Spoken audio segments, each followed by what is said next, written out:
Hello everybody, this is Gary. Today is May 21st, 2022. It's 2:27 p.m. Eastern Standard Time in the United States in Rochester, New York. This is my Coping with Schizophrenia blog entry for today. Today I'm doing pretty good. My right knee doesn't hurt as much as it did over the past 7 or 8 days. Friday before last, I had knee surgery to remove loose cartilage, a torn meniscus, and some scar tissue. My right knee is still kind of swollen at the suture sites. But there's no bleeding and there's no discharge. Still doing my physical therapy exercises to get my knee back in working condition. I am walking around without crutches. I mean, that's something.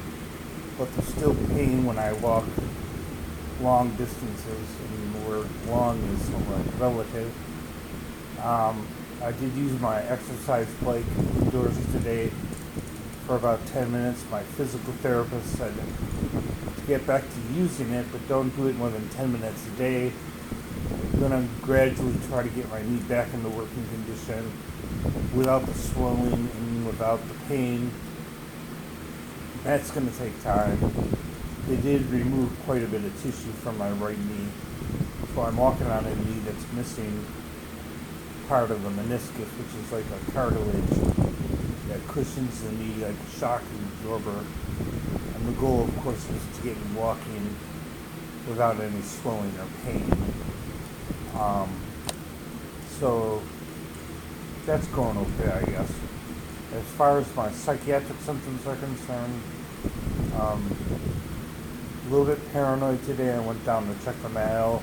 I felt people who were watching me, they were spying on me, laughing at me, talking about me. I live in a very large apartment building. There's 22 stories, quite a few apartments on each floor between two different interconnected buildings, so you're talking about hundreds and hundreds of tenants. I certainly don't know most of them, and I often feel paranoid, like I'm being watched or spied on when I'm in the elevator, or checking my mail or going in and out of the building. So my paranoia levels are pretty high today. My anxiety levels are tolerable. I did clean my apartment today for the first time in a week and a half. I had to get around to cleaning it. It was getting pretty messy. I don't want to attract roaches or rodents in my building because they do come into the building from time to time. And some apartments have even been infested with bed bugs. Don't get me wrong, I like where I live. It's better than being homeless. It's a good sized apartment and reasonable rent. For a studio, it's pretty large.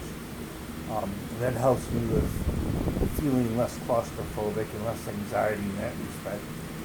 But like I was saying, I don't personally know most of the people in the building. There's no way I could personally know all of them. And so I often feel paranoid around other people, not just tenants, but when I go to the store, when I go to the pharmacy, when I go for a walk.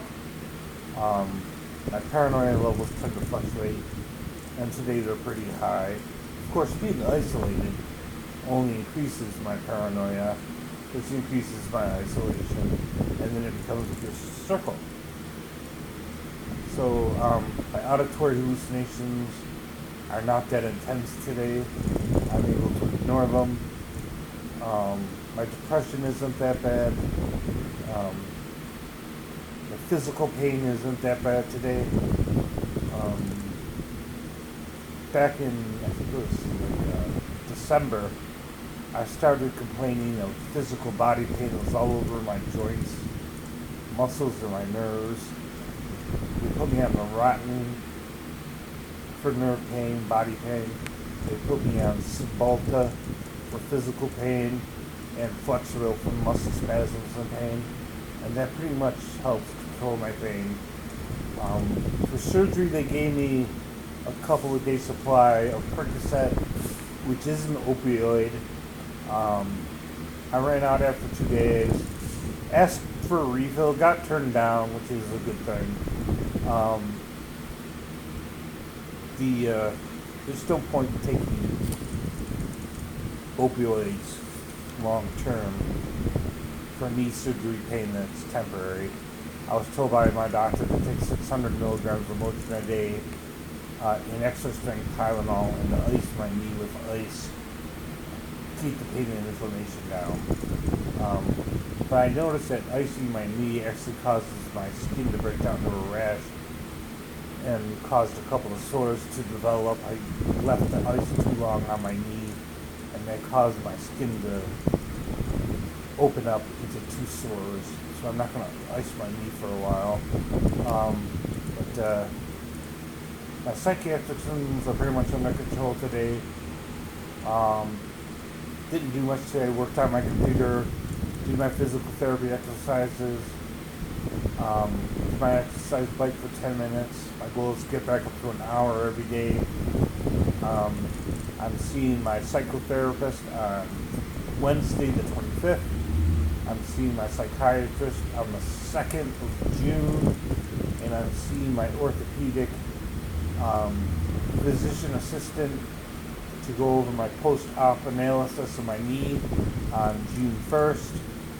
I'm going to be starting group therapy again sometime in the second or first week of June, every Wednesday for 10 weeks.